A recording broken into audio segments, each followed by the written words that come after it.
Hello ladies and gents. This video is a little late considering that I am now in season 6. No big deal. So today I wanted to finally go back and review Donna's season of Doctor Who.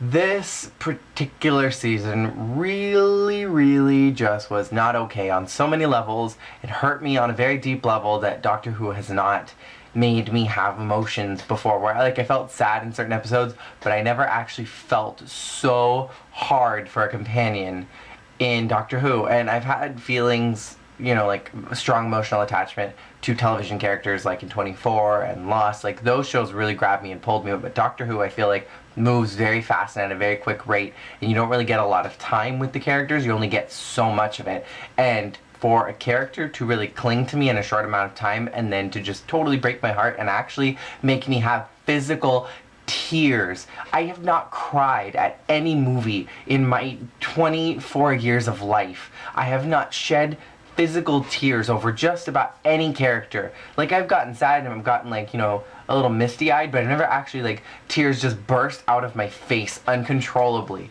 Then when Donna left Doctor Who, like, I legitimately, like, I was just watching and I felt so sad, and all of a sudden just this tear burst out of my eyeball. Hands down, Donna has to be my favorite companion of all time, even though I really love Amy and Rory, and I really love Martha, and I love Rose, but Donna is just the tops, and here are my reasons why. Donna is inquisitive, she's quippy, she's witty, and she's fun, and she's observant. There's something very real about her interaction with the Doctor. When she first meets him, she is a little terrified by him. She's kind of scared to travel with him. She doesn't want to travel with him. She wants to do her own thing.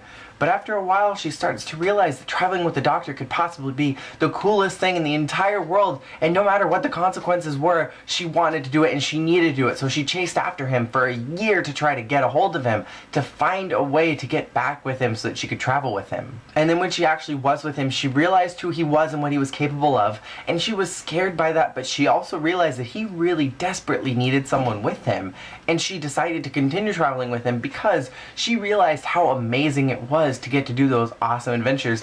Even if some things weren't the greatest, it made up for the rest of it. The way that I kind of see Donna is that Rose shaped the Doctor, Martha really fine-tuned the Doctor, and then Donna got to test him and see his limits and see his potential and grow with him and see everything that had been happening from the beginning all the way till that point and just soar with him. So Donna is an awesome companion for all those reasons, plus she is the only Doctor Who companion to make an appearance in every single one of David Tennant's seasons. She showed up as the bride in the end of season 2. She showed up for the entire Runaway Bride episode in season 3, and then she had all of season 4. Pretty cool. What I really liked about season 4 is that the episodes were very compelling. With Rose we had some really awesome episodes, and with Martha they were really spooky and creepy, and they really challenged your ideals and your thoughts and made you go to another level. But Donna's had both of those combined, and they moved fast, but not in such a way that you felt rushed. The Poison Sigh and Santaran Stratagem,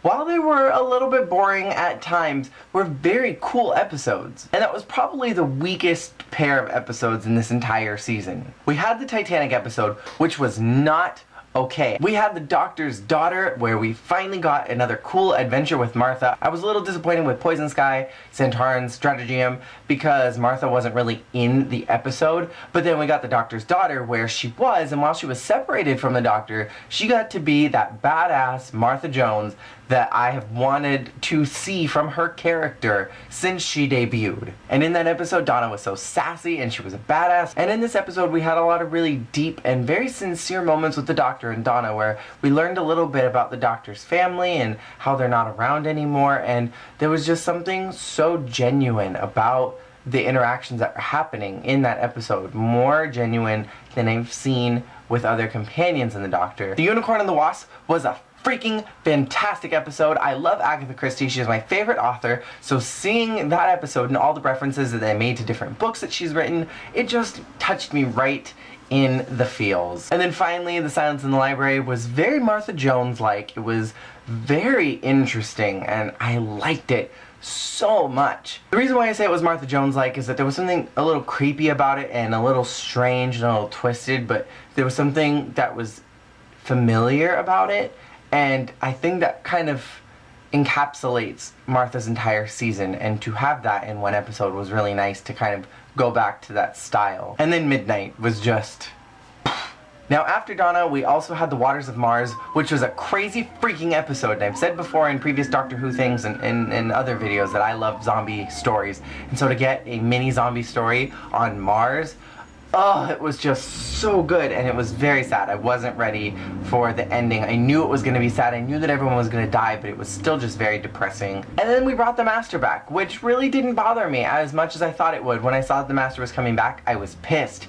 But I think they really strayed from the previous archetype that we had of the Master, and they came up with something a little different and a little new while still retaining some of the old. And I liked this version of the Master, and had I not seen the one from Martha's season, I would have liked him a whole lot better, but because I had seen him from Martha's season, I hated him so much there, I really didn't care for him in this episode. But I liked that they brought him back, and I think it really allowed a cool dynamic to happen for the ending of the season.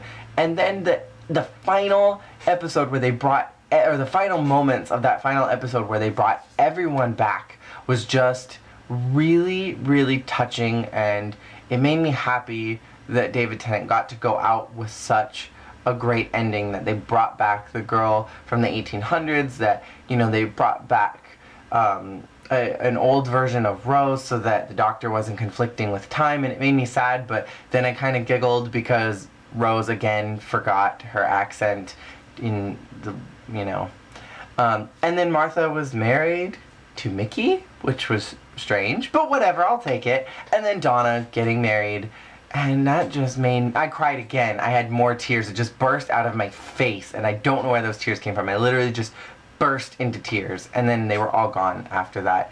And then I got to see Matt Smith, and he's my Doctor, and I love David Tennant endlessly, but Matt Smith was the Doctor that I started with, so to see him come in, it made me happy that I'm in the season that I started with originally. But overall, for season 4, I loved it, and I'm giving it a solid 10 out of 10 because it was just that fantastic. Now, for any of you Whovians, let me know what you think about this particular season and Donna as a companion in the comments below, and who is your favorite companion of 10's season.